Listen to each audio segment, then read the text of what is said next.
بسم اللہ الرحمن الرحیم۔ بہت سے لوگ یہ سوال کر رہے ہیں کہ سعودی کے باہر کے لوگوں کو حج کی اجازت اس سال نہیں ہے، تو کیا وہ لوگ اپنا فریضہ کیسے ادا کریں، اور وہ گنہگار تو نہیں ہوں گے جن پہ حج فرض ہے؟ تو اس سلسلے میں وضاحت یہ ہے کہ حج اسی وقت فرض ہے جب انسان کے بس میں ہو۔ من استطاع الیہ سبیلا، اللہ تعالیٰ نے صاف فرما دیا کہ جس کے بس میں ہو وہی اسی کے اوپر حج فرض ہے۔ اب چونکہ فلائٹیں نہیں جا رہی ہیں اور سعودی کی طرف سے ذرائع بتاتے ہیں کہ یہ اعلان ہے کہ سعودی کے باہر کے لوگ حج میں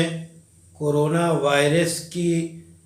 وجہ سے اور اس کے پھیلاؤ اور اس کے مضر اثرات کی بنیاد پہ اجازت نہیں دیں گے، تو جب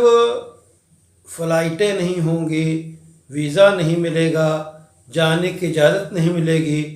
تو انسان کے بس میں نہیں ہے کہ وہ حج کرے۔ اس واسطے حج اس کے اوپر دیگر شرائط پائے جا رہے ہیں، مالدار ہے وہ اور صحت مند ہے وہ، لیکن چونکہ رکاوٹ ہے اس لیے یہ فریضہ اس وقت تک موقوف رہے گا جب تک کہ باضابطہ جو ہے غیر ملکی اور سعودی کے باہر کے دنیا کے ملکوں کے لوگوں کو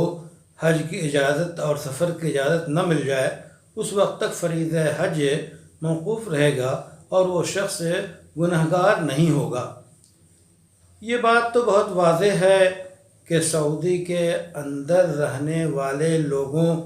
کی ایک تعداد نے پچھلے سال بھی حج کیا تھا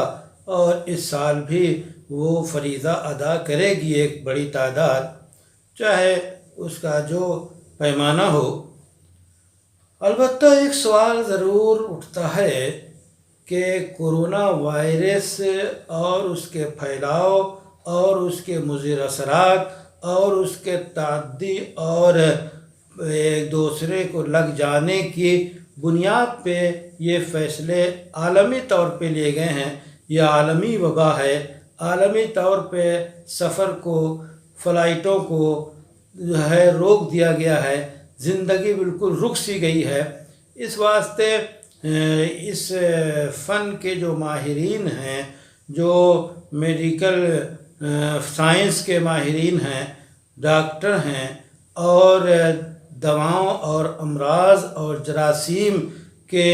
ماہرین اور ایکسپرٹ ہیں، وہ اپنے طور پہ رائے انہوں نے دی ہے اور اسی رائے کے مطابق شریعت کے علماء نے فتوے دیے ہیں۔ البتہ یہ مسئلہ ایسا ضرور ہے کہ جب بھی کوئی نیا مسئلہ سامنے آتا ہے، کوئی نئی بیماری سامنے آتی ہے،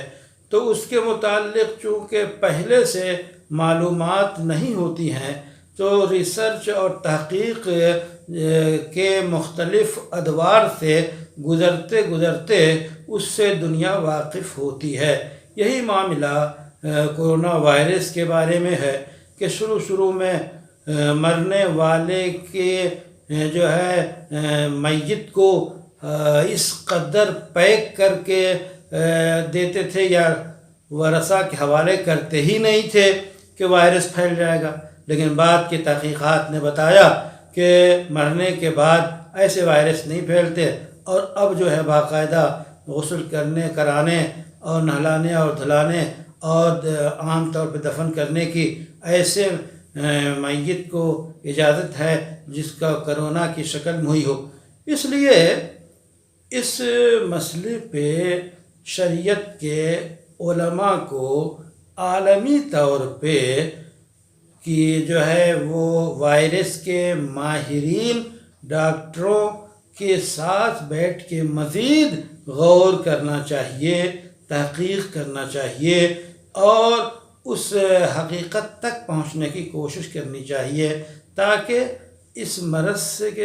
نجات بھی مل سکے اور جو اسفار ہیں، جو فرائض ہیں، جو عبادات ہیں، خاص طور پہ حج کا فریضہ، یہ اپنے طور پہ عام انداز میں ادا کیے جانے کی راہیں نکل سکیں۔ محض کسی عالمی ادارے کے فیصلے یا اس کی طرف سے اطلاع پر مسلم اسکالرس اور ماہرین اور شریعت کے جو ہے مفتیان کرام اور فقہ اکیڈمیاں اور فقہ اکیڈمیاں، اسی کے ساتھ ساتھ جو اور ماہرین میڈیکل سائنس ہیں، ان سب کی متفقہ مجلس اور غور و خوض کے بعد کسی نتیجے تک پہنچنے کی کوشش کرنی چاہیے۔ اور حقیقت یہ ہے کہ یہ وبا جو ہے ایک بلا ہے، ابتلا ہے، اور جس نے عالم کو آزمائش میں ڈال دیا ہے۔ اس لیے ہر شخص کو اپنے تئیں اس بارے میں ان ماہرین پر جو اس سلسلے کے ہیں اور قابل اعتماد ہیں تو ان پہ اعتماد کرنا چاہیے۔ اور اللہ سے دعا ہے کہ حج کے فریضے کی ادائیگی کی راہیں پورے طور پہ کھلیں، اور ہر اس مسلمان کے لیے جو حج کرنے کی صلاحیت اور استطاعت رکھتا ہے وہ حج کر سکے اور وباؤں سے، بلاؤں سے محفوظ رہ سکے۔